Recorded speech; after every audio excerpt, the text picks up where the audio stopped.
E aí, gente, Enem Science aqui. No episódio de hoje a gente vai falar sobre um tema da matemática e física. E me baseei totalmente nesse episódio nos primeiros capítulos de um livro do Poincaré, e de outro autor também que tá na descrição, esqueci o nome dele, que é o Value on Science, o valor da ciência, né? Quando eu comecei a ler o livro, eu já pensei que não era o que eu pensava, que não era o que eu imaginava que seria. Posteriormente eu comecei a ver que era bem mais do que eu imaginava, né? Que é o começo é um livro extremamente bem feito, que realmente fala sobre coisas de uma forma bem ampla com relação à construção de qualquer teoria na física, na geometria. Também eu creio que esse livro você pode agregar muito valor mais a ele também com um paper chamado Mathematical Viruses, que eu vou deixar na descrição, que fala sobre, exatamente dos erros que ocorrem quando você foca na matemática somente na álgebra. Obviamente, a álgebra é importante também, outras questões, mas você foca na parte aritmética e algébrica, sem a parte, como posso dizer, geométrica, visual. Eu, particularmente, prefiro de coisas da matemática na física, que tem uma parte visual, tem uma parte algébrica, associada a elas, né? Quando uma coisa só tem coisas algébricas, não que é errado, mas o paper chamado Mathematical Viruses discute exatamente isso. Que você escrever vetores num campo cartesiano, ou seja, ou mesmo num campo topológico, que você vê equações diferenciais rolando ali, para analisar aquela estrutura que tem uma geometria não euclidiana, né? Que é importante na física pra caramba, pra relatividade geral e tal, de que você precisa também do aspecto visual na matemática.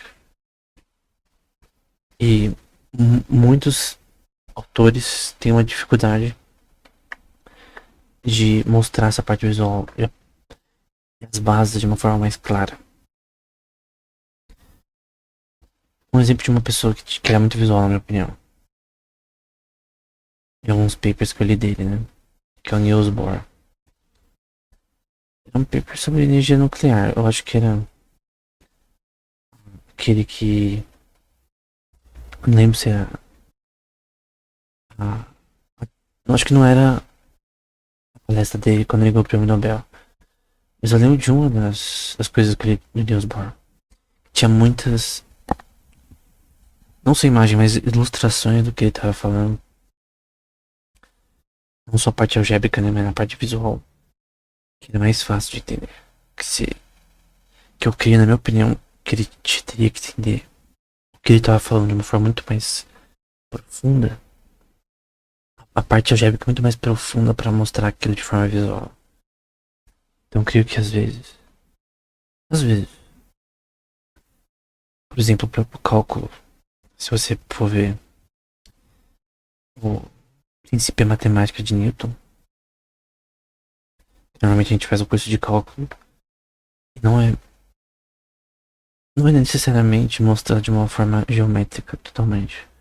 Porque quando você vê com Newton, as formulações dele já no início do livro, por meio do livro mais ou menos, que o cálculo que ele usa é uma forma geométrica, né, visualmente. Você vê ali que tem um aspecto totalmente geométrico, na forma como ele quer explicar essas equações relacionadas a isso. Então é estranho, né? Porque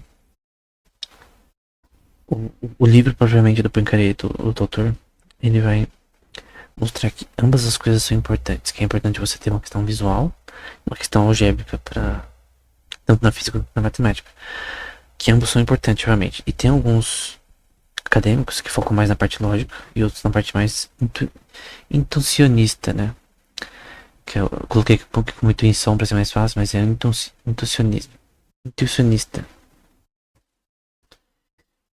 Eu lembro, por exemplo, de um podcast que foi com Leonard Susskind, o Lex Fridman, né? Pra quem não sabe, é um podcast muito conhecido sobre inteligência artificial, sobre física. Teve um episódio que é com Leonard Susskind, né? Que é um cara que dispensa apresentações, né? Um físico muito bom didaticamente, nas suas aulas, né? Como nos seus livros. O livro dele com outro autor é o Theoretical Minimum. Tem um na física quântica, que é o que eu já li. Tem na relatividade também, que parece ser interessante, eu tô pra ler. E é interessante aquele livro sobre o Theoretical Minimum, que tá na descrição, que é muito didático. Ele mostra o tema sem ser superficial, sendo técnico, mas de uma forma didática. De uma forma visual também. Dando ilustrações, por exemplo. Que Bohr, por exemplo, usa bastante.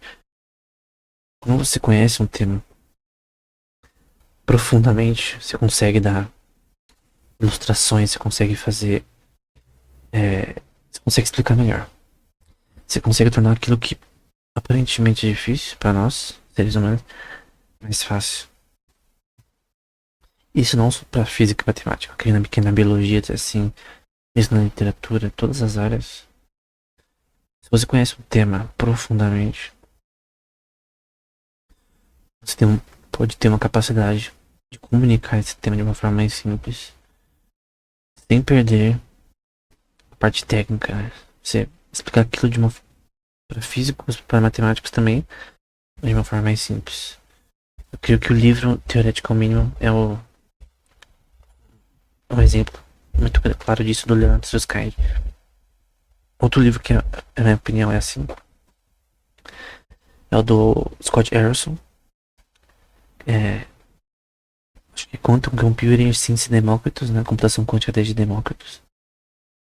Por mais que tenha muitas partes que você tem que ter uma base técnica relativamente forte, conhecimento de teorético computer science, né? Que é ciência da computação teórica, que é um tema, na minha opinião, pra mim, pessoalmente, bem difícil.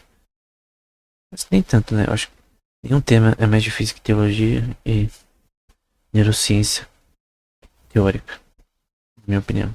Esses dois temas são mais difíceis pra mim mesmo. Pessoalmente, né? Mas a questão é que esses dois livros, por exemplo, do Scott Harris e do Leon Susskind, eu creio que eles são. Os autores, eles manjam muito do tema que eles estão falando. Que eles conseguem explicar de uma forma simples. O próprio livro, acho que é só Relativity, do Einstein, também. Você vê vários experimentos de pensamento, várias explicações de forma simplificada da relatividade, que na minha opinião também é muito fácil de entender, que é o livro de 1916. Mesmo nesse livro mais simples de 1916, que está na descrição, eu vi que existe sim. Tipo, não, existe. Tipo assim, ele não é técnico. Ele tem as equações de Lorentz e tal, ele tem uma coisa ou outra. Porém, ele é um pouquinho mais de forma popular. Publicado em 1916. Posteriormente, tem um livro chamado Meaning of Relativity. Uma relatividade mais geral, mais construída, né? Eu até tô devendo um tema que eu falei em outro episódio uns 2 anos atrás, que é sobre a discussão de Einstein e David Hilbert, de quem desenvolveu posteriormente a teoria da relatividade geral usando a métrica de Riemann, que é da geometria não euclidiana, e também os tensores de Ricci para desenvolvimento posterior da teoria da relatividade, que é um desenvolvimento que é fundamental para ela. Parece que ambos, tanto Einstein quanto David Hilbert, chegaram na conclusão do uso dessa métrica juntos, de forma independente. Mas é correto dizer que ambos contribuíram para o desenvolvimento da relatividade posterior. É um tema de debate que a gente poderia discutir depois. Nas cartas entre Einstein e David Hilbert, enfim. Talvez não seja uma treta tão grande assim. Mas a questão é que o próprio Einstein, esse meaning of relativity é uma coisa mais técnica. Mas ainda assim, no primeiro livro eu vejo uma coisa simplificada. E no segundo também. Você vê ali uma didática no ensino. Explicar a teoria de uma forma correta, né? Eu creio que muitos desses matemáticos e físicos, eles têm muito de intuição, né? Matemática e física não é só a parte algébrica, obviamente é necessária e absolutamente importante para você ter rigor matemático. Tem uma teoria, por exemplo, que é a teoria da construção. Eu já falei no canal muitas vezes, creio que eu já fiz episódios sobre isso. Se você procurar no meu canal, tem vídeos incompletos analisando todos os artigos sobre a teoria da construção do David Deutsch e da Chiara Marletto. É uma teoria sobre teoria da informação que é aplicada tanto para biologia, termodinâmica, quanto para teoria quântica, né? Para computação quântica também. E para física no geral. Em resumo, essa teoria diz que a gente pode propor que tenha construtores, por exemplo, na biologia, que pegam substratos, né? Que seriam, por exemplo, no caso, o construtor seria o que faz a enzima, o catalisador da enzima para ela ter reação física para fazer a função que ela faz. O catalisador é uma parte muito importante, senão a proteína não vai fazer a função que ela tem que fazer. Então, na biologia, o construtor seria o agente catalisador e o substrato seria os componentes, elementos químicos que estão ao redor do sistema, que resulta na função proteica que tem relações hormonais ou metabólicas, não importa. Na biologia, né? Na física, o construtor poderia ser N coisas, né? Relacionadas à forma como o espaço-tempo funciona, coisas do tipo. Porém, essa teoria, ela é bem intuicionista, acho que a palavra tá errada. Foi criada pelo David Deutsch inicialmente. A discípula dele que avançou o tema mais ainda foi a Chiara Marletto, a maior divulgadora dessa teoria. Eu fui em várias palestras que eu já vi dela falando sobre esse tema. E eu já vi muitas pessoas questionando ela, né? Rigor matemático na teoria, né? Eu creio que ao longo do tempo essa teoria, cada vez nos artigos mais recentes, tem tido, desde 2020 pra frente, cada vez mais rigor. Desde o começo dela, 2012 com a David Deutsch. Então ela cada vez tá tendo mais rigor acadêmico. Só que é um rigor bem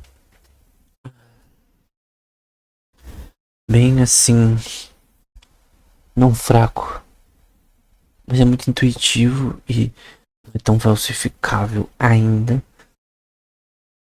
Assim, o último paper que eu li deles, acho que é 2022.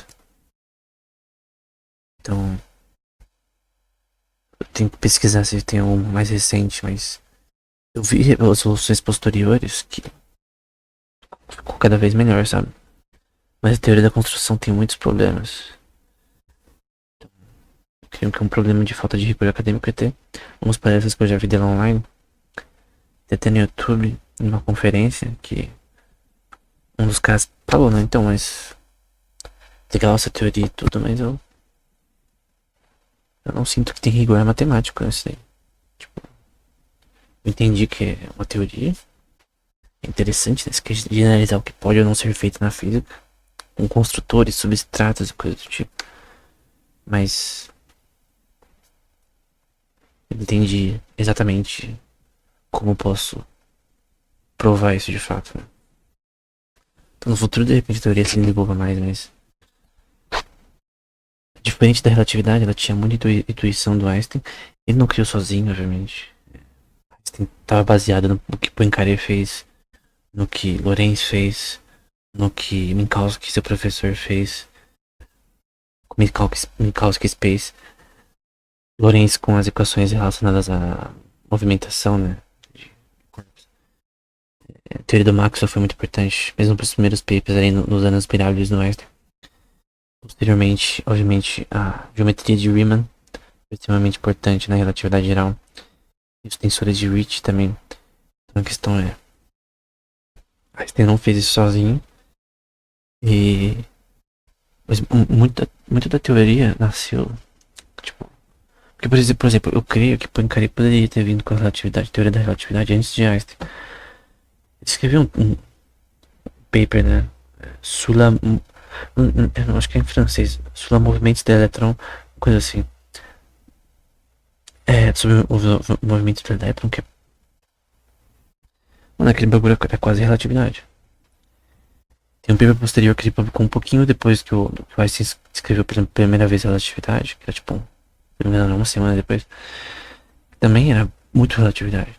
Porém, a visão de Poincaré, que escreveu esse livro, por incrível que pareça, é estranho, porque ele tinha muita intuição também. A gente tá falando sobre lógica versus intuição, que é o ponto do livro, né?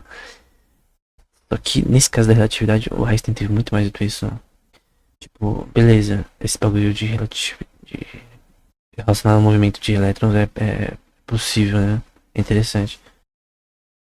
Será que eu poderia aplicar isso daqui pra luz? E aí que daí que vem a lei da relatividade especial, né? Depois, será que eu poderia aplicar isso pra gravidade, né? Relatividade geral. E, no fim, a intuição dele era tão... A imaginação dele era tão grande, né? Que ele descobriu a teoria que escreve a criação divina, né? Deus criou e a gente só descobre que ele criou e já sabia, mas a questão é que ele descobriu uma coisa nova. Embora não sozinho. Tinha uma base por trás dele.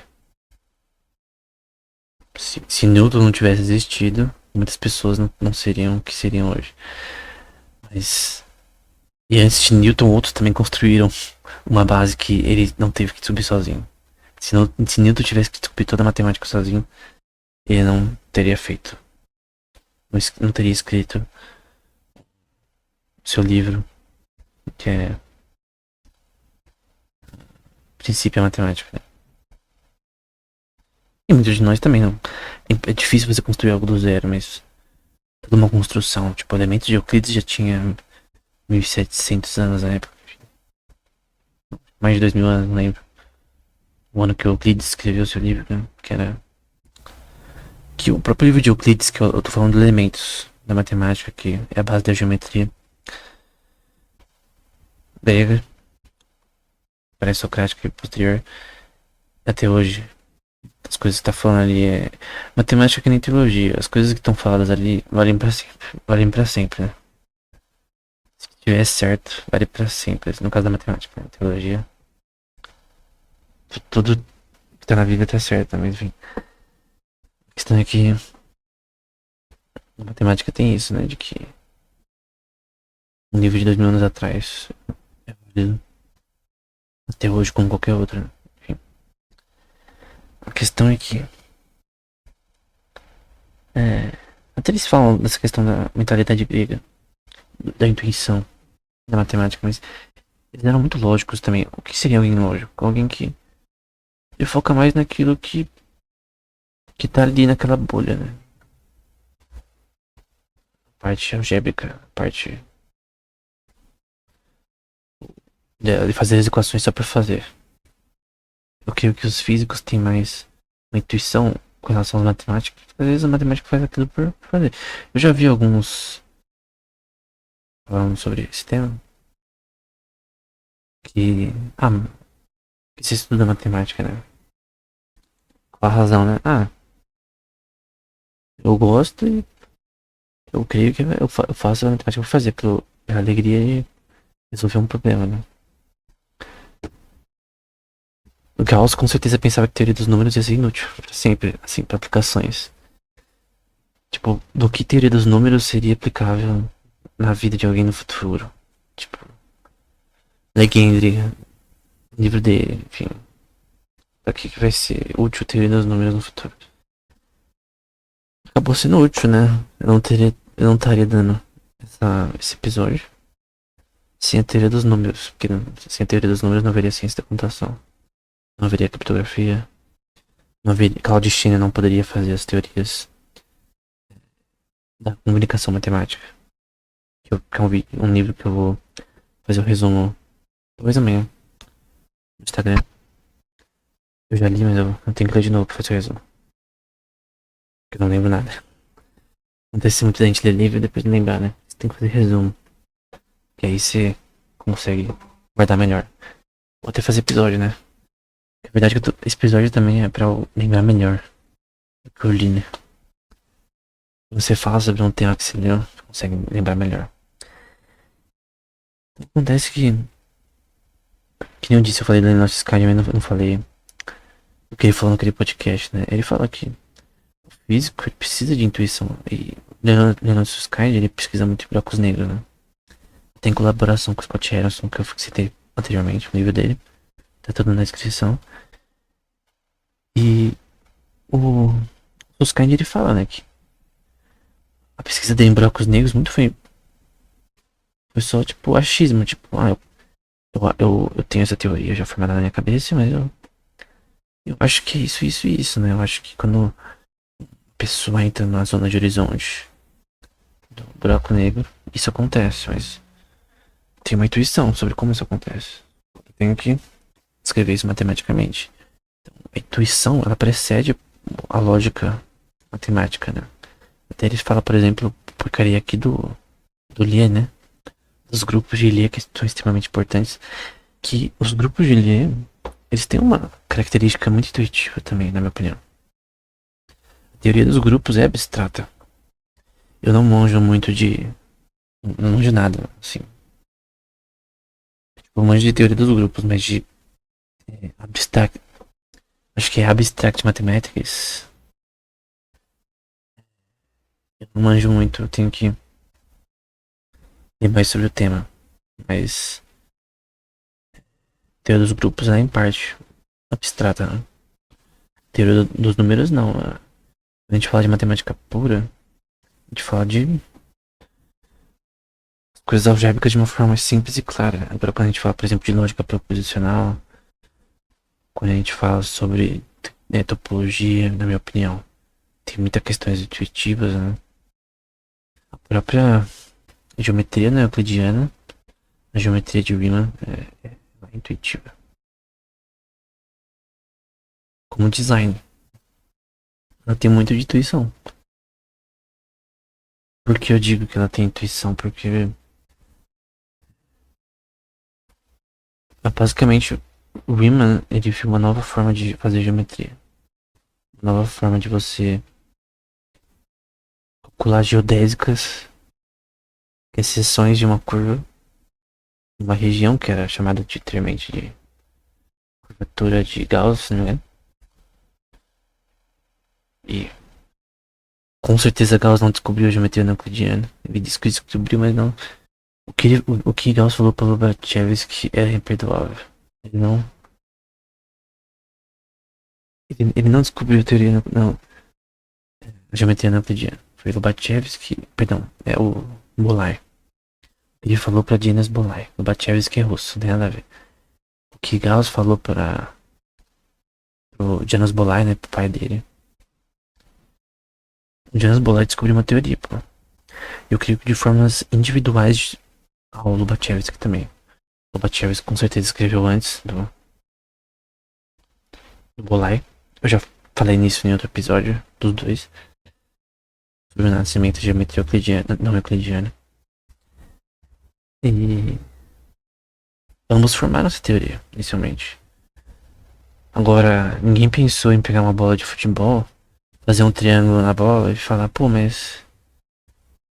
E se eu tenho um exemplo tão simples de pegar uma bola, fazer um triângulo e ter um triângulo curvo que preserva o teorema de Pitágoras, então... E outras leis que eu não posso... Uma geometria curva, né? É estranho, né? Porque até os gregos poderiam descobrir a geometria não euclidiana. Até os egípcios até os babilônicos, quem sabe até os sumérios, poderiam ter descoberto a geometria não euclidiana, né? Mas eles não descobriram, porque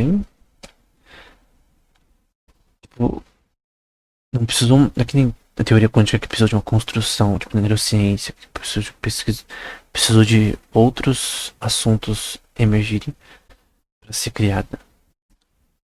Alguém na Suméria poderia ter inventado a geometria euclidiana de boa. Tem pessoas que eu já vi assim, vou falar aqui por cima, né? Superficialmente, né? Que, assim, uma coisa que não é superficial é que o Arquimedes meio que quase descobriu o cálculo. Quase. Mas anteriormente a ele, quem sabe até babilônicos e outros poderiam ter descoberto o cálculo, né? Basicamente, de uma forma mais bem simplificada, você fazia uma generalização de somas em espaços específicos, em funções contínuas, com certas limitações. Até em campos geométricos posteriormente, enfim, mas não é algo anormal, né? É só fazer a diferenciação entre um ponto num campo cartesiano ao longo do tempo e você quer descrever essa trajetória ao longo do tempo e você quer saber a derivada, a posição dessa bola ao longo do tempo. Talvez não seja só ao longo do tempo, né? Seja relacionada à trajetória de outros componentes que movem esse ponto, né? Poderia ser uma bola, poderia ser uma função de onda, poderia ser qualquer coisa. Só que quem descobriu o cálculo, né? Foi o Newton, né? Esse nome do outro que descobriu também. Vamos ficar com o Newton porque a princípio da matemática do Newton divulgou o negócio na hora. Mas enfim. É o Leibniz, lembrei, o Leibniz também, em parte nessa teoria. Parece que a notação de Leibniz que a gente usa hoje na de Newton também não é visto tão de forma geométrica como antes, né? Mas enfim. Então você vai lendo livros e artigos, você vai ver que tem muitas pessoas que são mais intuicionistas, né? Que se falam de uma forma mais abstrata, né? O próprio David Hilbert era bem abstrato nas formas que ele falava, né? Principalmente o livro dele sobre os axiomas, né? Que começa com cinco axiomas da geometria.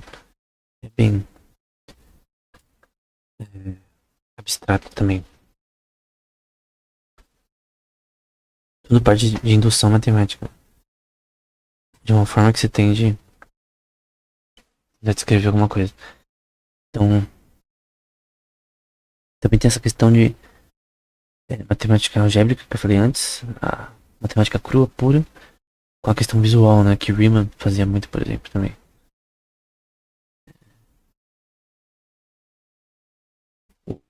O cara vai dizer que o Lie, do grupo de Lie, né? Essa questão da geometria, matemática abstrata, pensava em figuras, né? Uhum. Que ele pensava em figuras, né? Que ele tentava imaginar primeiro para depois construir o que ele queria construir. É que nem você vai construir uma casa, você meio que imagina mais ou menos ela, você faz o esboço para depois fazer a parte, não só arquitetônica, mas também a parte estrutural de engenharia e tal. Então, esse ponto desse livro, o Valiant of Science, que é mais a parte do começo, pra mim é muito interessante. Os exemplos que são dados é muito interessante. Eu posso ver exemplos para muitas pessoas. Eu creio que a própria Noether, não lembro o primeiro nome dela. A física. Amy Noether, lembrei. Teve encontro com Einstein e tal. Que levou o grupo de Lie para as alturas, né? Tem o teorema de Noether, que são dois teoremas. São dois teoremas, na verdade. que são relacionadas à conservação de energia, que eu já fiz um resumo no canal. E como que alguém, vamos pensar, a Minoida, ela fez essa teoria de para explicar como a conservação de energia acontece na física. Então você tem um grupo de questões na física básicas relacionadas à forma que a física age de forma simétrica, seja na física de partículas ou na atividade geral a gente vê simetria. E ela viu que se a gente ter ondas não vai. Se você pegar uma integral que descreve um sistema, você pode ter outro grupo de integrais dos dois lados da equação que cancelam uma a outra. Então você tem um sistema termodinâmico em qualquer lugar do espaço, seja num buraco negro ou onde for, ou num quasar, uma estrela, tem as leis da termodinâmica básica. Então, tem princípios que a entropia sempre cresce, até dizem que a entropia do universo ela é constante crescimento, né? Nunca diminui, enfim, coisa do tipo. E que as leis da termodinâmica elas seguem em todos os sistemas, isso é óbvio, né? Mas se você quer falar sobre conservação de energia na termodinâmica, né? Você vê que se você pegar um corpo quente, um corpo frio, um espaço que tem corpos nesse sentido, você vai ter uma relação de equilíbrio, né? Que é uma coisa na termodinâmica importante. Equilíbrio termodinâmico. Então, se eu ponho gelo na água, numa temperatura ambiente comum, país tropical, né? Não tô falando da Alasca. O gelo vai virar água, né? Que o ambiente desse sistema aberto ele tende a isso. E esse equilíbrio termodinâmico é uma explicação básica uma forma mais simples do teorema da Noether, né? Você tem um sistema termodinâmico que se cancela, né? Ele tende a ficar em equilíbrio. Esse autocancelamento deve ficar em equilíbrio, né? Mas essa questão da conservação de energia tem muito a ver também com termodinâmica, na minha opinião, né? Mas como que ela pensou nisso? Como que ela pensou em aplicar, por exemplo, o grupo de Lie, que é um grupo da matemática. Grupo da matemática são um grupo de objetos e coisas que você pode fazer com esses objetos, né? Pensa numa caixa. Tem um grupo de Lie, permite equações diferenciais nesse contexto. E você quer usar para descrever eventos físicos, né? Como que ele imaginou em aplicar esse grupo para generalizar esse grupo, que era uma coisa da matemática? Tipo, dentro da matemática, não na física necessariamente. E aplicar isso para conservação de energia. Na física, né? Eu falo isso porque ela citou esse grupo exatamente no paper dela, quando deixar na descrição. E ela usa também o grupo de Poincaré também. Peraí, deixa eu só pesquisar aqui. Que eu esqueci o grupo de Poincaré.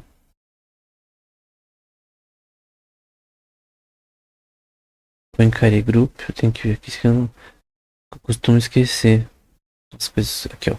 O grupo de Poincaré é um grupo de Minkowski Space, de isometria de Minkowski Space. Tem um grupo de Minkowski. É uma caixa que permite objetos matemáticos, certos comportamentos, né?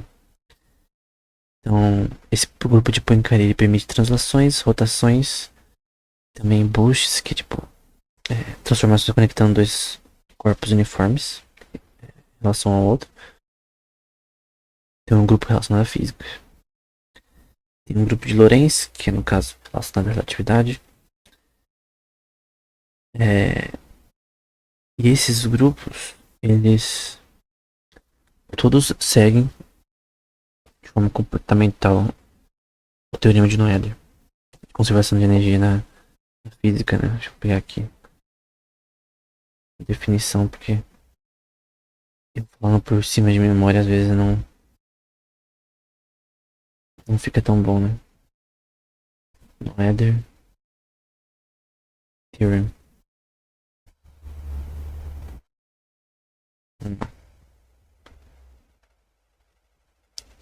Então, de uma forma de definição, né? Diz que estados que têm uma simetria contínua de ação no sistema físico, com forças conservativas, tem uma lei de conservação neles, né?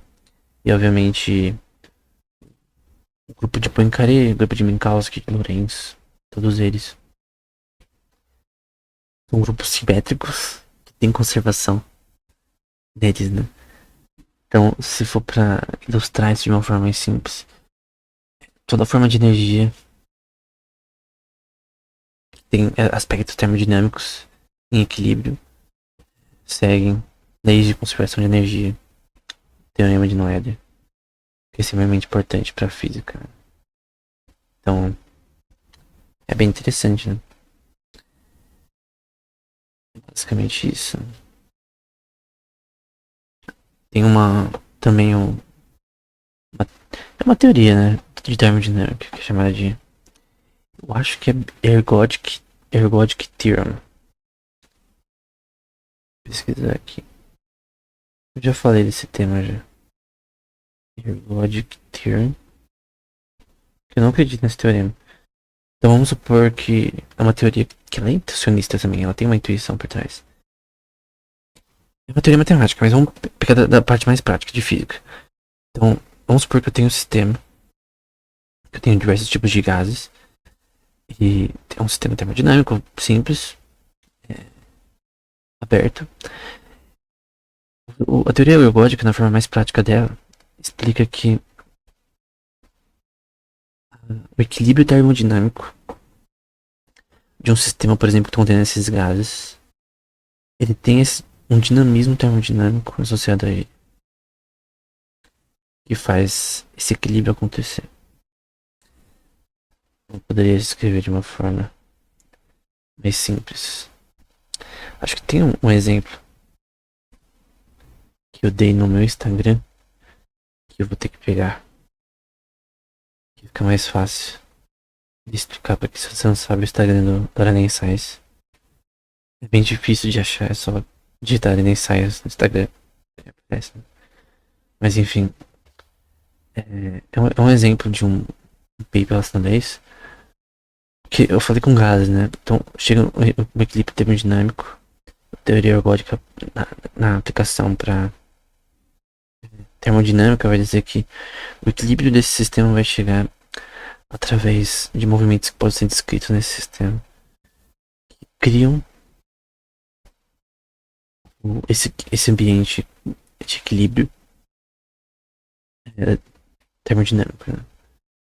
Poderia ser aplicado, por exemplo, para hidrodinâmica e coisas do tipo, né? Equilíbrio termodinâmico na parte hidrodinâmica, né? Sistemas. Sistema água, né? Não, talvez outros com viscosidade maior que água, mas enfim. Tenho que achar aqui. Como tenho muito post aqui, eu tenho que descer daqui devagar no Instagram. Tentando postar mais no Instagram. Também. Postar mais filmes também sobre matemática e física. Acho que tô quase achei.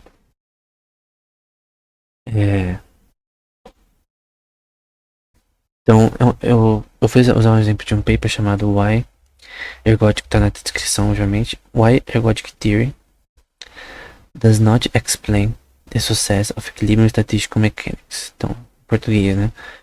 Porque a teoria ergódica não explica o sucesso de, da mecânica estatística em equilíbrio, né? Da termodinâmica de equilíbrio, né?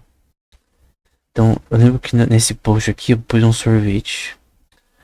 Isso aqui é totalmente intuição, tá? Eu pus uma imagem de um sorvete em cima de um café quente. E vou explicar por quê. Imagina que você está tomando um sorvete e alguém derrube. Perdão, vamos supor que você tá tomando café e alguém derrube o sorvete nele. Após um tempo, esse café que era quente, por causa do sorvete extremamente gelado, ele vai ficar frio, né? A da temperatura ambiente. Então o sistema vai ficar em equilíbrio. Embora você não vai ficar em equilíbrio, porque você vai ficar triste, né? Que você perdeu seu café. Esse é um exemplo que é dado nesse paper de 1996 para descrever as falhas da teoria ergótica em descrever a estatística de sistemas mecânicos. No caso da termodinâmica, né? Então foi o Boltzmann e Birkhoff que inicialmente proporam algo parecido com esse teorema. Com essa teoria, quer dizer. Em que funções invariantes, que é funções invariantes que se cancelam, de um Hamiltoniano aos poucos ficavam em equilíbrios através da forma que as partículas se moviam no sistema. Então, qual que é a proposição na termodinâmica de equilíbrio da teoria ergódica? Que os movimentos das partículas, por exemplo, nesse sistema que eu tenho um sorvete e um café, que tem partículas se movendo constantemente para que o sistema esteja em equilíbrio, termodinâmico, físico, elas que provocam a forma de movimentação, provoca essa, essa, esse equilíbrio. Isso pode ser descrito de forma diferencial, de forma ergódica nesse sentido. Só que uma das pessoas que falam contra essa teoria é o Jacob Schwartz, amigo de infância do David Finkelstein, que é um importante físico da teoria dos buracos negros também, e para outras teorias relacionadas à gravidade. E ele mesmo falava que a teoria ergódica é uma aberração. Uma aberração, não que a teoria de equilíbrio termodinâmico, que é por exemplo, eu tenho um, por exemplo, eu jogo água no café, na sopa. A sopa tá quente. Eu desliguei o fogo, eu jogo uma água fria gelada.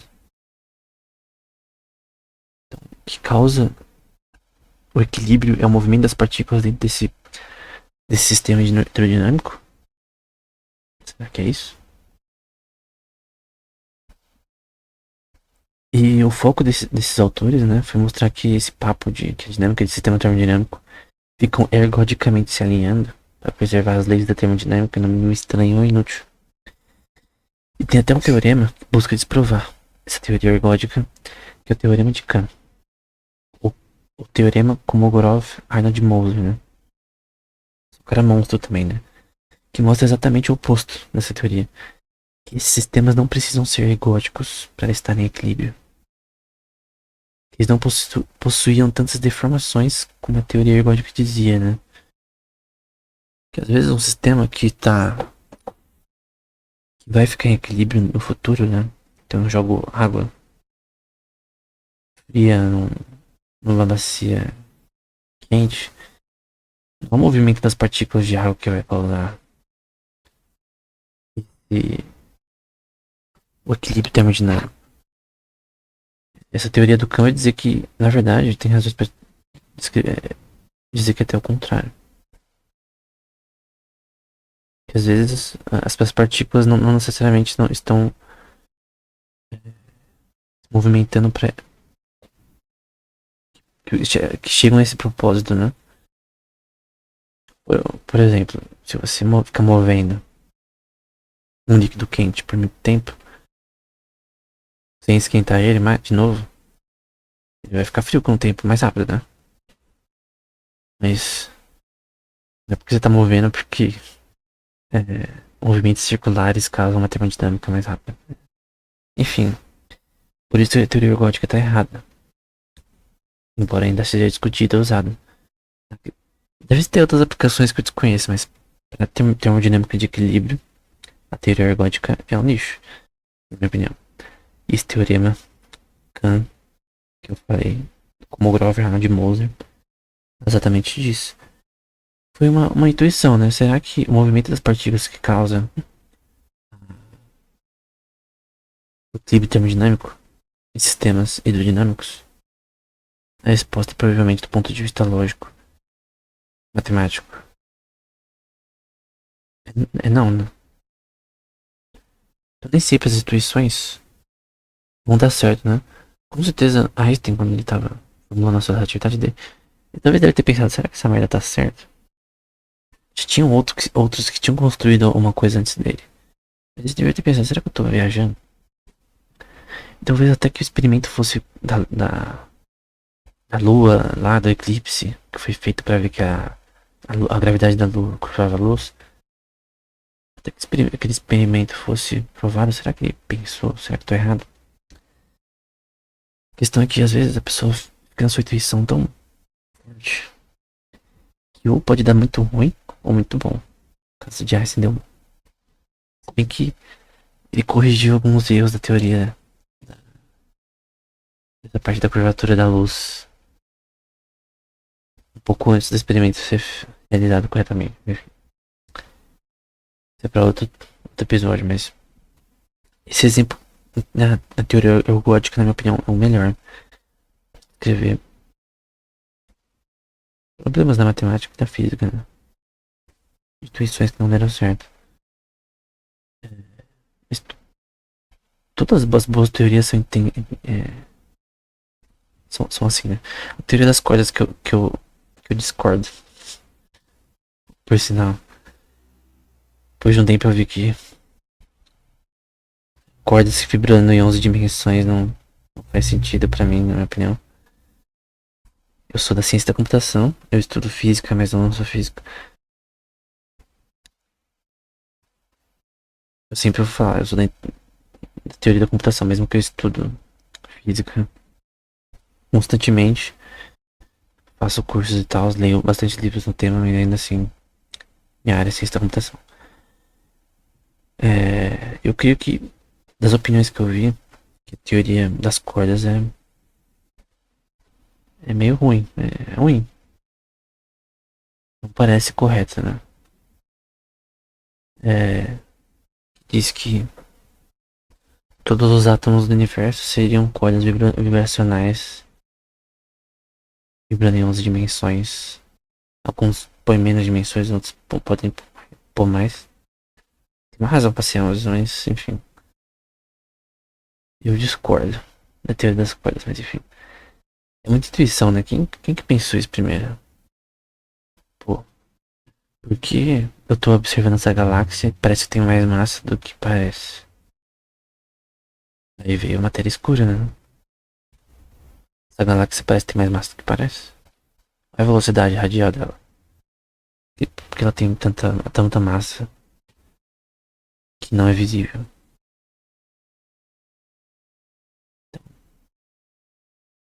E essa energia que eu tô medindo que não parece visível também, enfim.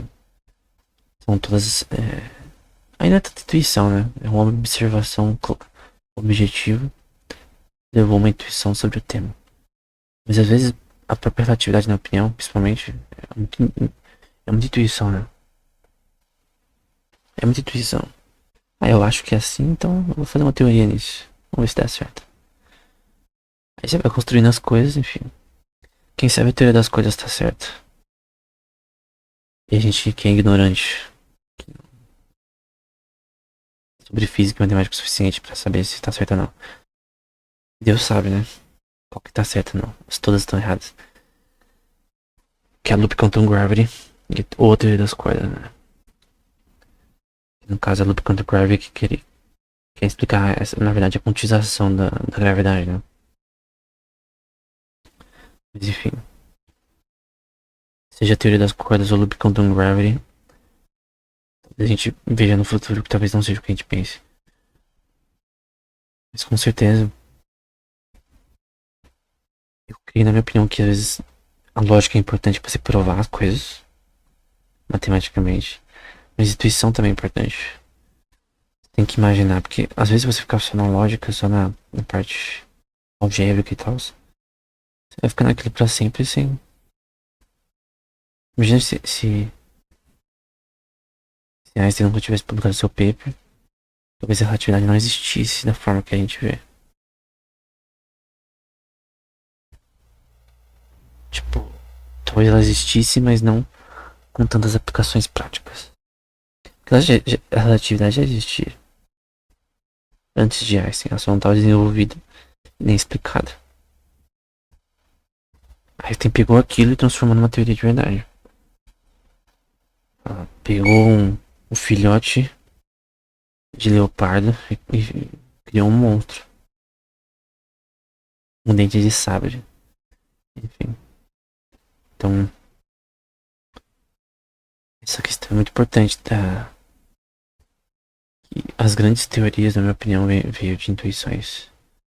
Newton, por exemplo. Nossa, mas por que os corpos caem, né? Aquela história da maçã, eu não sei, mas por quê? Que força que faz eles caírem, né? Daí veio a teoria da gravidade, né? O que que faz as coisas se moverem ao redor do Sol? Por que os planetas se movem? Qual é a razão? O que aconteceria se eles parassem? Enfim, são intuições que você pega a parte matemática, observa as coisas e fica pensando, imaginando, né? Às vezes você pode ir numa vibe de teoria ergódica. A regra de delta do... Quem que fez a regra de delta? Não lembro mais. O dia que o Ip Schwartz fala mal pra caramba. É Dirac, se não me engano, né? É Dirac Delta Rule. Que é o dia que o Schwartz critica pra caramba. Que é não matemática. Essa regra não é matemática. Função delta Dirac, né? Ele vai falar que essa merda é um lixo, né? Ele vai falar. Enfim. Então, acho que posso terminar de novo com o paper que você tem no começo. Que é o Mathematical Viruses. Que explica que tem vários erros na física e na matemática aplicada. Foram causados por uma falta de aspectos visuais na matemática. De geometria. Você buscar só a parte algébrica e tacar a geometria pra longe. Eu particularmente, como eu disse antes, eu prefiro questões visuais. É sempre legal você... Beleza, você tem uma... Tá explicando... Por exemplo... Vamos supor que você tá falando sobre gravidade. Sobre... buracos negros, né? Sobre entropia em buracos negros. Que é... Qual é a equação que é importante? A entropia de Hawking-Bernstein, por exemplo. Bernstein, acho que é Bernstein-Hawking. Que você quer saber as seções ali usando espaço de Planck, se não me engano, para analisar topologicamente a estrutura gravitacional de um buraco negro. E vamos supor que teria como você fazer isso visualmente. O diagrama de Penrose para buracos negros, por exemplo, por causa do horizonte e tal. Aquilo é muito interessante visualmente, né? Porque se você descarta totalmente aquela parte geométrica que descreve as zonas do horizonte do buraco negro e tal, você perde um pouco do seu raciocínio lógico por trás, né? Porque você não consegue às vezes visualizar as coisas corretamente. Aquele paper matemático várias vezes é um paper muito importante para matemática, porque às vezes se você não consegue descrever algo visualmente, você não entende aquilo tão bem quanto você poderia, né? Porque eu posso descrever o espaço-tempo em Minkowski spacing,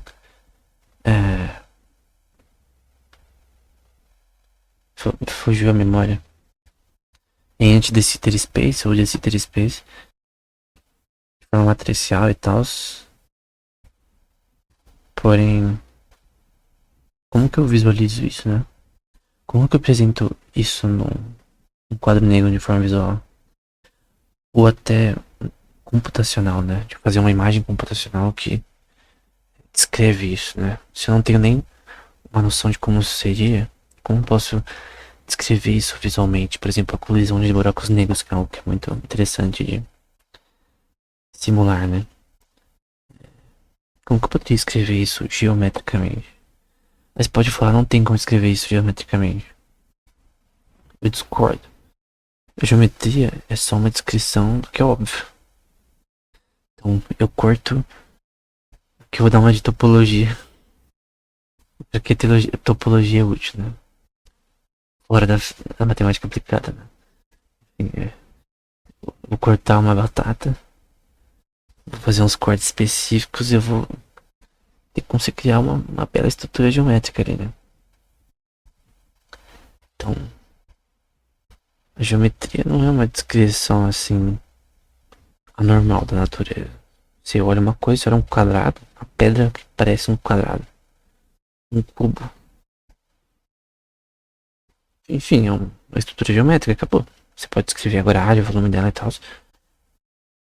Mas no fim você não falou algo, você não criou algo do zero. Você só descreveu algo que você viu. Ó, uma pedra, um cubo. Parece um cubo. Descrição com linguagem. Você só transformou essa linguagem falada pra matemática. Que é a mesma merda. Matemática é uma linguagem. E a lógica booleana prova que a gente. Não só a lógica booleana, mas também modelos de linguagem da inteligência artificial provam que matemática. Perdão, a linguagem é matemática também. A linguagem tem aspectos matemáticos. Canso de falar do paper, do artigo do André Cornay, que não é um nome muito bonito, né? Mathematical Linguistics, que pra mim. Pô, quem pensaria que teoria dos grupos, simetria, ia ser aplicável pra linguística? Mas você pensaria, frequência de palavras, qualquer um pensaria nisso, mas teoria dos grupos na linguística? Palavras como vetores, distância euclidiana entre palavras para descrever que bola tá mais longe de geladeira do que queijo. Do ponto de vista não gramatical, mas de vocabulário mesmo. Para nós, seres humanos, né? Enfim. Tudo isso é muito interessante. Eu acho que eu falei mais do que eu deveria. Eu pensei. Eu sempre penso que o episódio vai dar 20 minutos. Eu falo, pô, eu só vou conseguir falar até aqui. Mas eu vou indo e. Também enrolo muito, né? Mas enfim. Acho que eu não enrolei tanto nesse episódio. Coloca aí sua opinião, né? No tema. Sabe, se você é matemático, talvez seja um pouco de intuição seria útil. Se você é físico, talvez um pouco de lógica também poderia ser útil pra você. Mas enfim, espero. Esse episódio tenha sido útil. Eu recomendo muito o livro do Poincaré que tá na descrição. Esqueci o nome do doutor que é co-autor com ele. Mas enfim, é isso. Até a próxima.